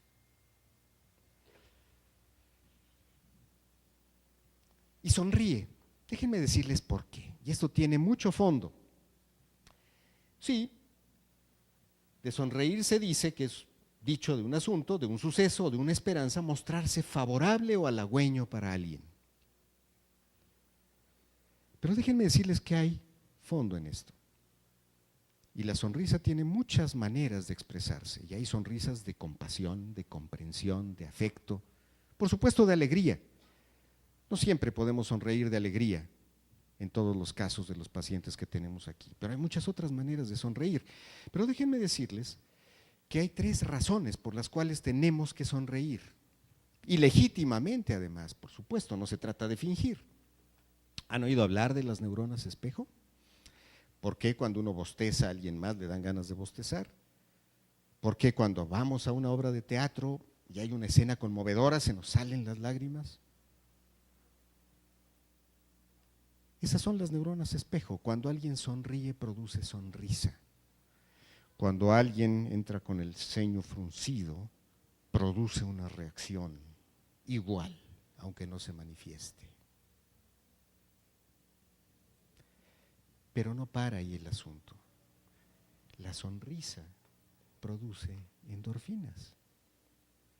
Y a un paciente deprimido lo hacemos que simplemente esboce la sonrisa. La acción de los músculos faciales estimula que se sienta mejor. No podríamos nada más por eso acercarnos con los pacientes con una sonrisa. Y no pasar la visita frente a un expediente con un individuo sentado, un objeto sentado o acostado en una cama, a lo mejor ni siquiera diciendo buenos días, sino simplemente cómo se ha sentido. ¿Está bien? Bueno, vámonos. No podremos decir buenos días, ¿cómo está? ¿Cómo le va? No digo que nadie lo haga, por supuesto que no, muchos lo hacemos, todos lo hacemos. Bueno, hagámoslo de manera más deliberada, más consciente, porque sabemos qué pasa. Pero déjenme ir al fondo del asunto. Ojalá eso resolviera el asunto. ¿Y por qué escribo sonríe así? Mencionaba el doctor Tena la cruzada por la calidad. Y ahí fue justamente el resultado, entre otras cosas, de aquella conferencia que di aquí en el auditorio de la ciudad de Guanajuato, cuando el doctor Tena, como secretario de Salud, me dijo, ven y habla de calidad, pero no digas lo de siempre, no repitas lo de siempre, ¿no? Y entonces dije, ¿qué es calidad para mí? Y entonces dije, bueno, ¿cuál sería el extremo de la calidad buena para mí? Y me llevé al momento de mi muerte. Y espero que así sea. Dije, si yo estuviera en un hospital, ¿cuál sería el signo de mayor calidad? Que cuando yo esté muriendo, antes de cerrar los ojos por última vez, pueda haber sonrisas. Sonrisas de los médicos que ya no pudieron hacer más, pero están satisfechos por lo que hicieron. Sonrisas de las enfermeras, porque nos atendimos mutuamente con afecto, con cariño. Las llegué a estimar enormemente, las llegué a querer y me quisieron porque me respetaron, porque me aguantaron todo lo que les dije cuando estaba yo en gritos de dolor. Y a pesar de eso sonríen. Y de la mano de mis hijas que sonríen porque están satisfechas de lo que fue su padre. Eso sería calidad, morir en esas condiciones en un hospital. Ese sería el extremo de la calidad. Todo se hizo bien, de allá para acá y de aquí para allá. Y de ahí seguí con el tema de la sonrisa. Y años después, ya con la cruzada, empecé a usar la palabra sonríe. Me preocupaba transmitir qué significaba la cruzada en términos concretitos. Y entonces recordarán algunos de ustedes, porque lo decía yo en mis conferencias y esta es una imagen de la época. Sí, nada más que sonreír no es tan fácil, no es nada más la sonrisa. Implica seguridad para los pacientes, oportunidad en la atención, satisfacer sus necesidades en la dimensión técnica, los resultados clínicos, con indicadores que permitan asegurarnos que los resultados son efectivos. Y en la dimensión interpersonal, respeto al paciente, información que entienda sobre su diagnóstico, sobre su pronóstico y sobre su tratamiento, y empatía. Sonríe. Preguntaba yo al principio, ¿y el código humano es nada más en la parte blanda, diría yo? ¿En el afecto? ¿Está acá nada más? ¿En el lado derecho? Vamos a ver si es así o no. Déjenme entrar al tema de seguridad brevemente, enseñándoles esto. Fíjense ustedes. Consultorio Médico Santa Cruz, doctor José Luis Cruz Rosas. Señora Dominga Díaz López, de tan solo 28 años, se le encontró, voy a leer tal como está, se le encontró un tumor maligno de 2.4 de diámetro y anemia en 3er grado a punto de ser leucemia, acumulación de animalitos y parásitos, no tiene calcio ni cartílago, no distingo, arterial, lenta, derrame biliar, supuración de líquidos en tráquea, inflamación en la ingle, hernia en píloro, hígado picado, inflamación en páncreas, infección intestinal en tercer grado, quistitis en vejiga urinaria, gastritis en colon, en concreto una hernia en supuración 2.4 de diámetro, tumor. ¿Qué piensan de la seguridad para esa paciente? De tan solo 28 años. Ahora vamos a ver esto, Fíjense, un estudio en 6 hospitales del Instituto Mexicano del Seguro Social, hecho por una investigadora muy seria, la doctora Baridó, miembro de la Academia Mexicana de Cirugía, publicado y es un clásico. 396 pacientes quirúrgicos, a 260 se les da antibiótico profiláctico. Se prescriben 22 antibióticos diferentes.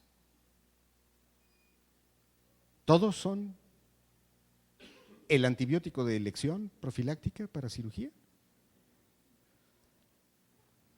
Cuando se prescribe un solo antibiótico, ahí está la lista.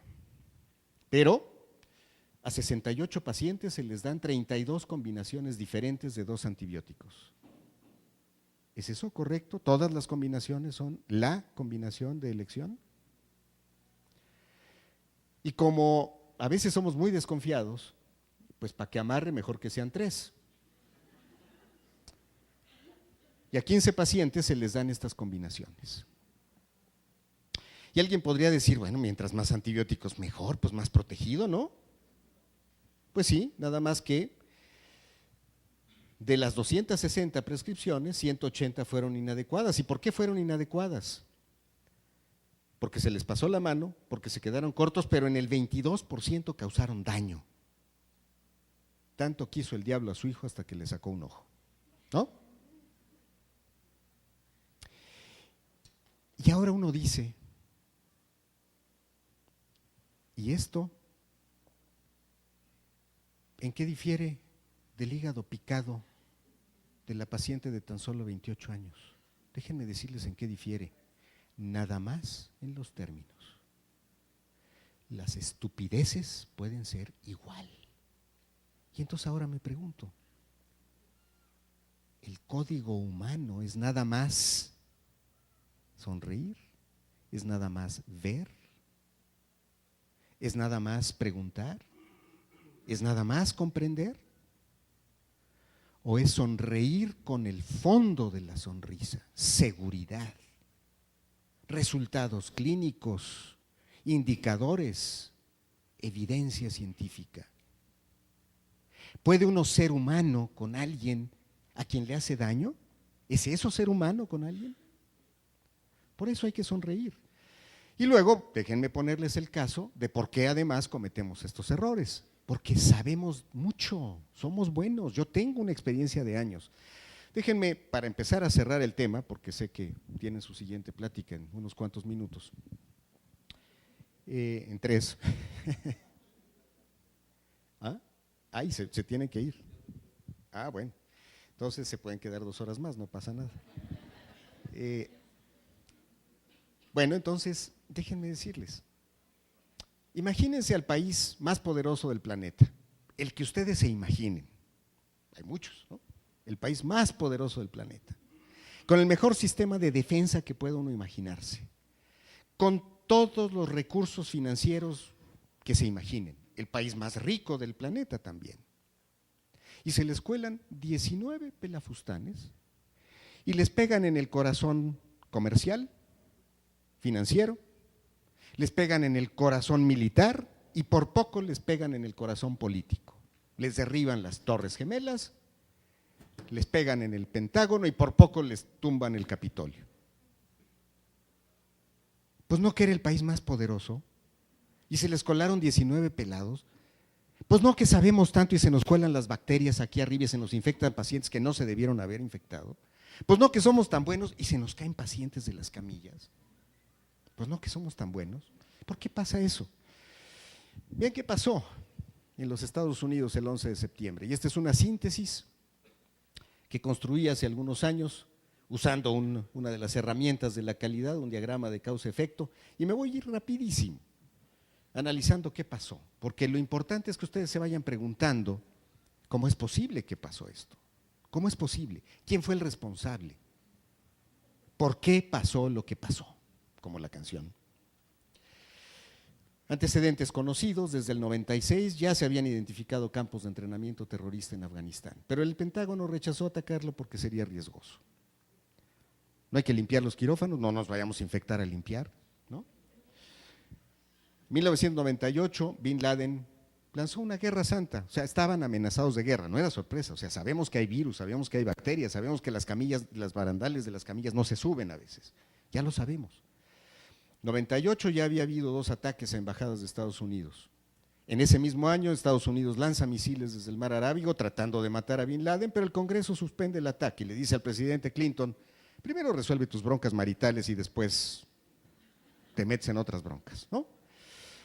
2000, ataque a un barco de guerra norteamericano en Yemen. Estaban en guerra, o sea, no había duda de que estaban en guerra, pero en abril de 2001 empezó a filtrarse con visas de turista estos 19 pelafustanes, 9 de los 19 tenían documentos falsos, 1 no tenía fotografía, la mayoría de las solicitudes estaban incompletas, 2 de los terroristas eran conocidos por haber participado en los ataques de las embajadas. ¿Cuáles son las bacterias más frecuentes en los hospitales? Bueno, lo sabemos perfectamente.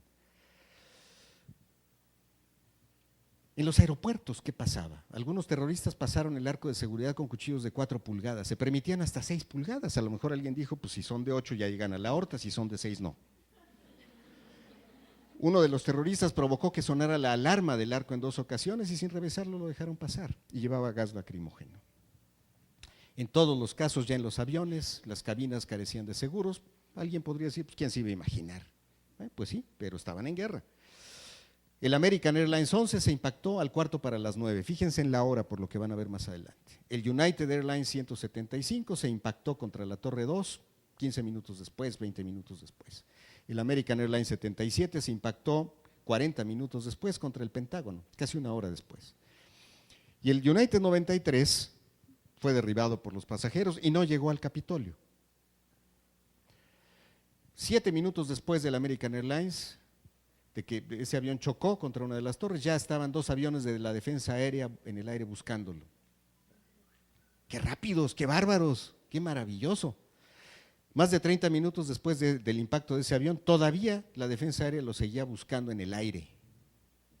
Oye, pues si chocó, menso. Bueno, a las 9:30 despegaron otros 2 jets, 45 minutos después, otros 2. Ya no puede uno decir qué rápidos, qué bárbaros, pero bueno, 45 minutos después. Y de repente les tocan, ¿no? Oye, joven, ¿a dónde vas, Pues al Atlántico. ¿A qué vas al Atlántico? Pues vamos a interceptar unos misiles rusos, ¿no? No, mano, no, ya me doy, ¿no? ¿A qué vas? Fíjense, el país más poderoso del planeta, con toda la información de inteligencia que se puedan imaginar. ¿Y qué pasaba en el gobierno norteamericano? Una traductora reportó los errores de traducción a su supervisor. Pasó la crisis y la corrieron por chismosa, como ocurre. Posterior a los ataques, el presidente Bush ya desde su avión tenía dificultades de comunicación con tierra. El avión más equipado del planeta. A las 10, el vicepresidente Cheney ordena interceptar cualquier avión que se dirija hacia Washington. Era como para decirle, no, me di, ay, qué padre que lo ordenaste, porque hace 1:15 chocaron, Pero qué bueno que ya diste la orden, ¿no? 1:15 después. Se nos infectan pacientes, se nos caen pacientes, se nos mueren pacientes, y déjenme decirles que se nos mueren es un eufemismo. Los matamos, por desgracia, y hay que decirlo como es. El 2% de los pacientes hospitalizados en hospitales en el mundo fallecen como consecuencia de un error médico prevenible. Bueno. Y luego finalmente pues les avisan a los pilotos que el vicepresidente ya dio la orden, pero pues nunca se las dicen a los pilotos de intercepción, ¿no? Las Torres Gemelas, se avisa a la Torre 2 que todos permanezcan en sus oficinas, nadie avisó que la escalera A de la Torre 1 estaba libre, no había protocolo de rescate, y el número 911, tan famoso, pues no tenía protocolo para desastres de tal magnitud en la ciudad de Nueva York. no era un pueblito ahí en el centro de los Estados Unidos, en la ciudad de Nueva York. ¿Cómo ocurren estas cosas? Hay un problema de inducción. El problema de la inducción, que no tiene nada que ver con la ginecobstetricia, el problema de la inducción lógica, acuérdense que hay deducción de lo general a lo particular y hay inducción de lo particular a lo general. El problema de la inducción es, a mí nunca me ha pasado esto, no me puede pasar. Aquí nunca nos ha pasado, no nos va a ocurrir. Y ese problema, vean, lo que hace, pues es que todo se alinea y ya no haya remedio. Déjenme enseñarles esta frase de donde surge este problema de la inducción. Aquí yo sustituí las palabras que están entre paréntesis, pero con toda mi experiencia nunca me he encontrado en un accidente quirúrgico de ningún tipo que sea digno de mención. En todos mis años en el hospital solo he visto un paciente en situación difícil. Nunca vi ningún evento adverso, nunca he producido uno, ni jamás he encontrado en una situación que amenazara con acabar en algún tipo de error grave. ¿Por qué me va a pasar algo a mí? Tengo 30 años de experiencia, hombre. ¿Por qué me va a pasar algo a mí? O en mi servicio, o en mi hospital. ¿Cómo fue la frase? Tal cual.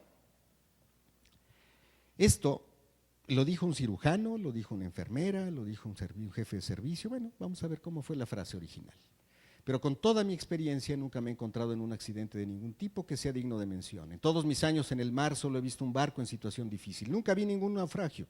Nunca he naufragado y ni jamás me he encontrado en una situación que amenazara con acabar en algún tipo de desastre. ¿Se pueden imaginar a dónde va? ¿Quién lo dijo? Pues sí, ya le atinaron, ¿no? Ya le atinaron. 5 años antes de hundirse. Pero nunca se había hundido. Nunca se había muerto. Pues ¿por qué se iba a morir? Pero fíjense que los pacientes llegan con la misma confianza con nosotros y ahí empieza a entrar otra vez el código humano. Así como tenemos tanta confianza nosotros con nosotros mismos, porque nunca nos han pasado cosas que no deberían ocurrir, así llegan los pacientes y confían con nosotros, confían en nosotros. Vean esta frase que ilustra el caso típico del problema de la inducción que acuñó Bertrand Russell. En las últimas semanas me han tratado como a un rey. Me han consentido y me han dado de comer todo lo que he querido. Qué afortunado he sido de estar internado todo este tiempo en un ambiente tan bondadoso. ¿Quién pudo haber dicho eso? ¿Un paciente antes de ser sometido a un procedimiento quirúrgico? Pues a lo mejor, ¿verdad? A lo mejor, está muy agradecido, llega confiando en nosotros. Vamos a ver la frase original. En las últimas semanas me han tratado como a un rey, me han consentido y me han dado de comer todo lo que he querido. Qué afortunado he sido de estar todo este tiempo en la casa de una familia tan bondadosa. ¿Saben ustedes quién dijo esto? Efectivamente.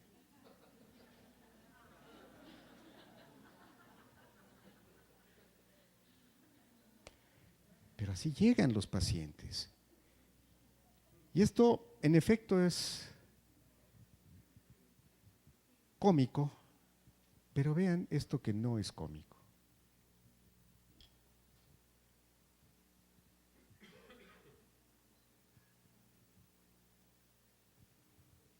Esto no es cómico.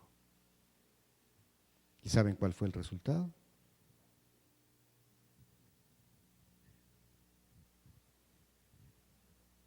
Esto no es cómico. Y esto ocurre. El código humano es nada más ver, preguntar, comprender. Es sonríe, pero es sonríe con la sonrisa y es sonríe con la seguridad, con la oportunidad, con la satisfacción de las necesidades clínicas, con los resultados clínicos, los indicadores, los protocolos, las guías, hacer bien lo que tenemos que hacer. En resumen, cuando hablamos del código, no estamos hablando nada más de la dimensión interpersonal, estamos hablando de todo. Y concluyo, la quinta palabra, compadece. Compartir la desgracia ajena, sentirla, dolerse de ella, sentir lástima o pena por la desgracia o el sufrimiento ajenos. Y aquí solamente entre paréntesis para no detenerme más, Alguien puede decir, pero es que no nos podemos involucrar a tal grado con los pacientes. Yo no puedo estar sufriendo con el paciente cada vez que un paciente sufre. Y es cierto.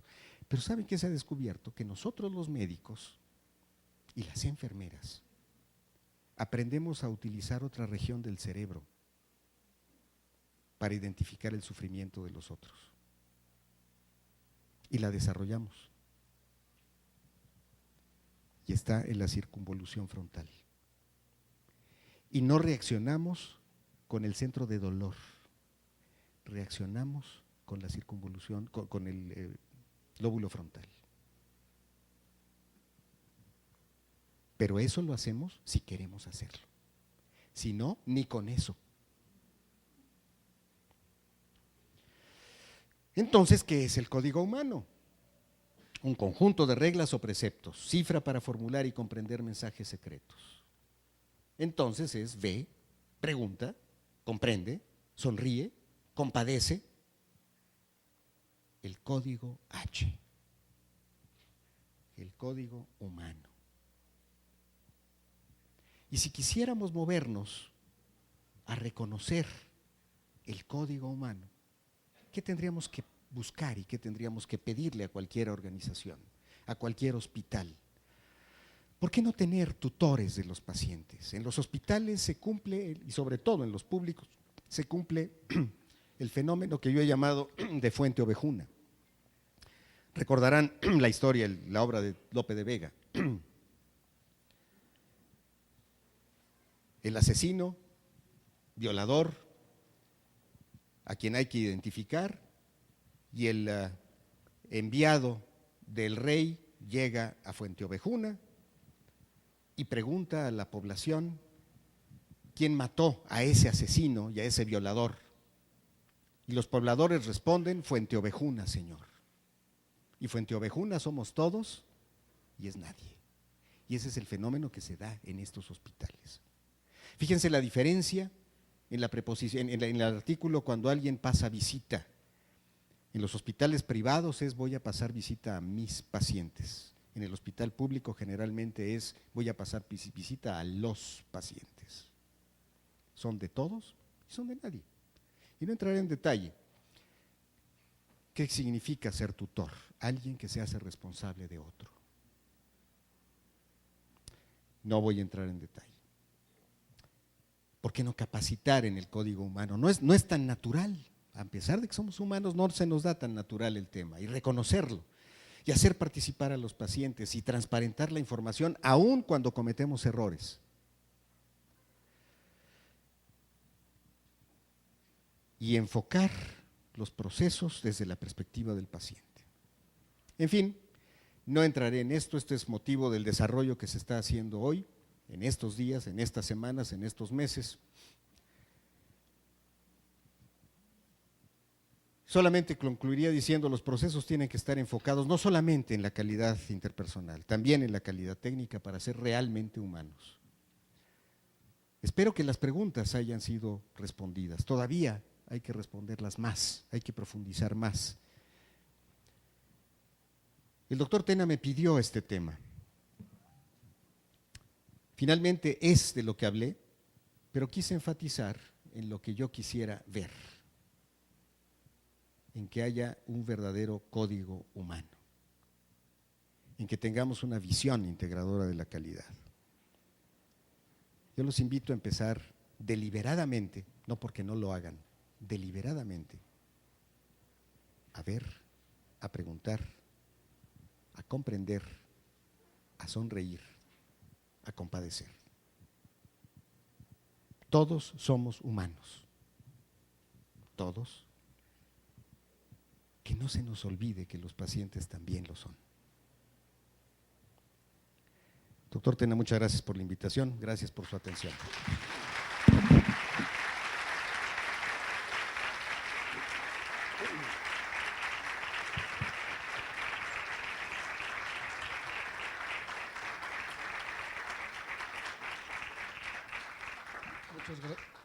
Muchas gracias al doctor Enrique Ruelas por esta extraordinaria conferencia. Hay muchas cosas que hacer, mucha tarea que nos dejaste, Enrique. Un reconocimiento por parte de los trabajadores de este hospital en este 8º aniversario. Muchas gracias. Gracias a todos por su asistencia.